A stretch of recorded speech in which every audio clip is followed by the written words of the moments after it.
I don't even understand the title or the question surrounding this thing. This video is titled, "Did Diddy snitch to the feds?" Like, is he in a mob or gang or something like that? Why are we even talking about Diddy snitch? Like, I don't understand that. Let's check this video out, though. I got a lot of questions. Joining me now, host of Takedown with Chris Hansen, Chris Hansen. So now we have two people come out saying that Diddy was talking to the feds. Do you think that's true? Whether it's true or not, and he might have been cooperative in some way, shape, or form, you don't get away with human trafficking unless you give up John Gotti or something like that, and that's not what happened here. I can tell you, Jesse, that this investigation's been going on for a long time, very closely held by HSI, so much so that even some of the agents on the raid a week ago today didn't know whose house they were raiding until they got there. That's how closely held this investigation. Wow, because there could have been a tip. Absolutely.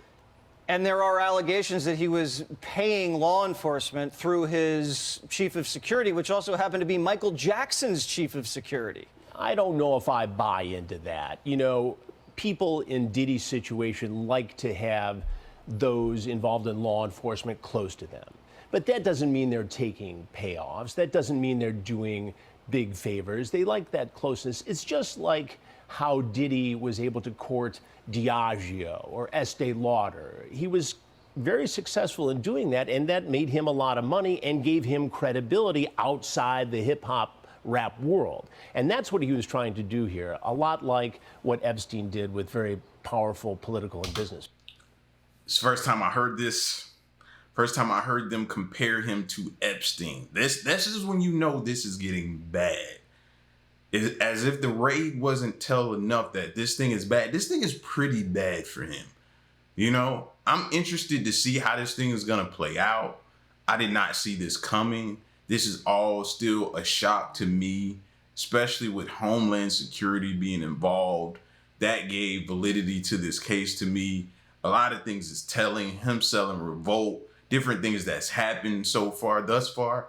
I'll be honest, this is the shock of 2024 for me. This is by far at the top. And if you look at this report in the New York Post, you see it's a constellation of billionaires he's involved with. Very similar to what Epstein was doing. And, you know, these guys get drunk with power, allegedly. You know, Diddy has said that these allegations are false, but they get drunk with power, and all of a sudden they lose their balance and what's right and what's wrong. And they're insulated, and they've got everybody telling them they're great. And all of a sudden, these civil suits come out. And the feds watch this. That's what happened with R. Kelly. It started with civil suits. Then HSI got involved, and they're the lead agency for human trafficking. These civil suits are just like a silver platter for the feds. Very helpful, very helpful. Take these guys down. All right, well, we'll see how this plays out. Chris Hansen, Takedown with Chris Hansen. Thank you so much. Thank you, Jesse. All right, we're following breaking news out of Atlanta, where an individual had rammed a vehicle into the gate of the field office of the FBI there in an attempt to gain entry this afternoon. We know at this point that bomb technicians have cleared the vehicle that rammed that gate, and the suspect is in police custody with the DeKalb County Police. Let's get now to Evan Perez for the very latest. Yeah, now y'all see what I deal with on a day-to-day basis, right? This type of stuff, this type of foolery right here. You say you want to come to Atlanta? This is some of the things that happens. Latest on what we know. We can see in these pictures coming to us, we see a vehicle that has gone through the gate, stopped obviously by that sort of security plate or the gate that comes down. But tell us what you know, Evan. Well, Brianna, at this point, this person is now in custody of the police, but he's also being evaluated at the hospital. At the hospital there, I think Ryan Young said it was in DeKalb County. And so that's the expectation now. That evaluation is going to take some time. It will include a mental health evaluation. Again, there's a lot that is unexplained about this incident at this point.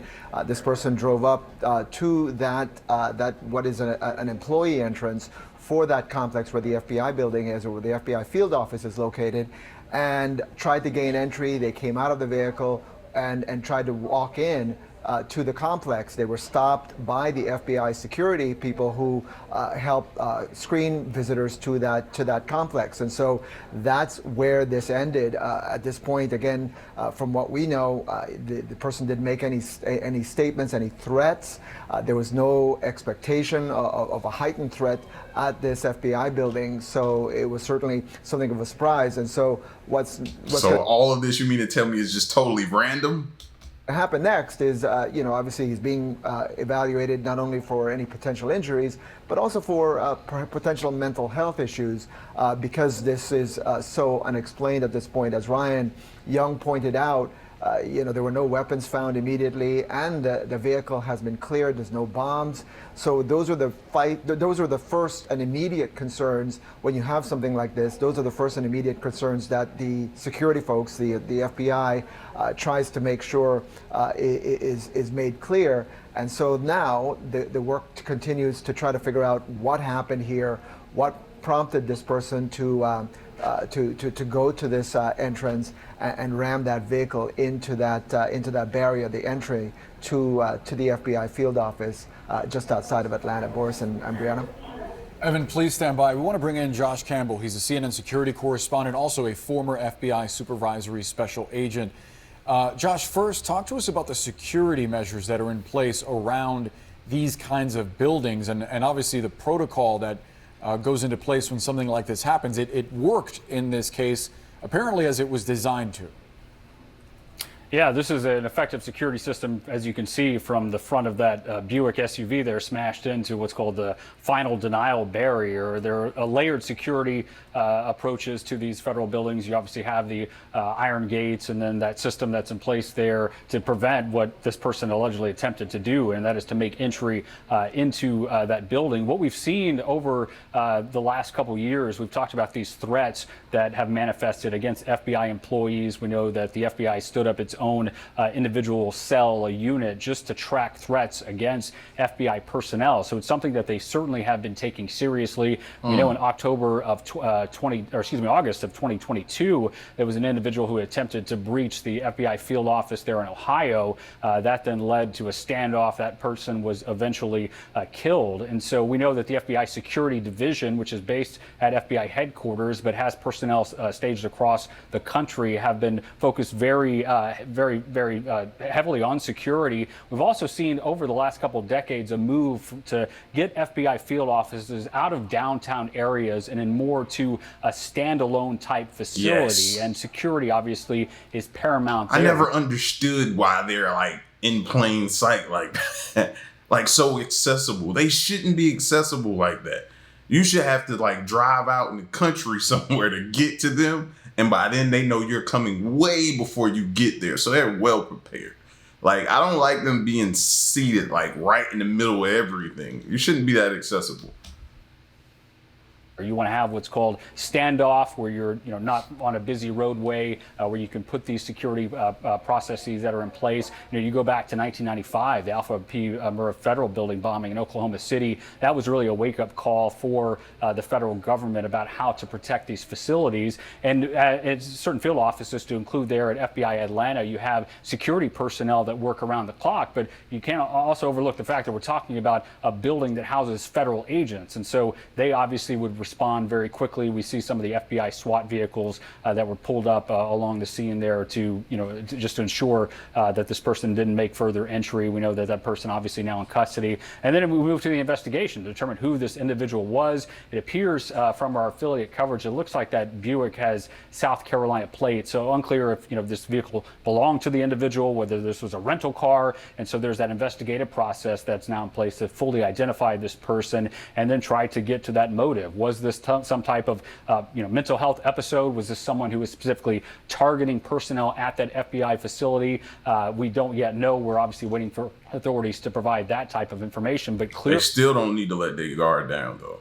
They need to be on high alert for the next several weeks or months or however long until they are for sure that's what this wasn't something else.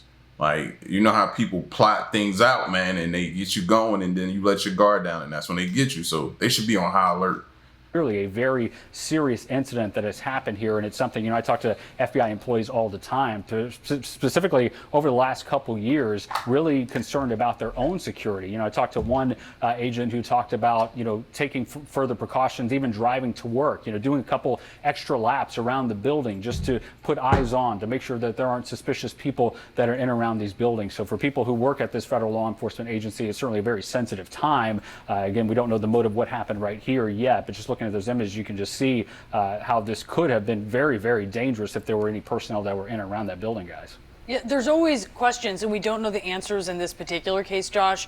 Is it a mental health episode? Is it ideology of some sort? Is it a combination of the two?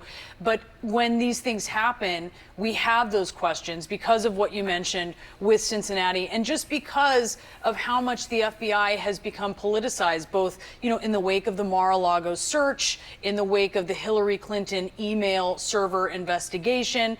You had congressional testimony last year from some in the FBI or formerly of the FBI who'd had their security clearances revoked after they had either attended January 6th or had trafficked in conspiracy theories about it. And all of that, I wonder from your perspective, has that put the FBI really kind of on the map for a lot of people in a way that it wasn't before? No, most certainly. I mean, specifically when you talk about a lot of the conspiracy theories about the FBI over the last several years, I mean, that is something that obviously is of very concern to personnel. I'll state at the outset, obviously, that if this ends up being a mental health incident, obviously the vast majority of people who struggle with mental health don't turn out to be violent. So it's important to note that. But, when you have people that are on the receiving end, specifically online, social media, all of this vitriol, all of these conspiracy theories. I mean, you look at that individual back in 2022 in Cincinnati. This is someone who followed the FBI's search at Mar-a-Lago at the residence, and that person was essentially arming for some type of, quote, revolution, law enforcement sources had told us at the time. And so you can just see how when you have people that are out there consuming that type of information, and then they might be prone to actually act upon that with violence, that is something that law enforcement and indeed, federal and state and local security facilities across the country are having to guard against. It's also worth noting, we have, Evan and I had reported about a DHS bulletin not long ago that came out, the Department of Homeland Security, that was warning state, federal, local law enforcement around the country to be on guard for potential political violence. They listed a number of different reasons why that could be the case, everything from action taking place around legislatures around the country, actions in the courts. They didn't specifically mention former President Donald Trump and his legal woes, but that was essentially signaling that you have people that because of what's happening there in that court system that might be might decide to act with violence, and then a host of other different reasons, and that spans the political spectrum.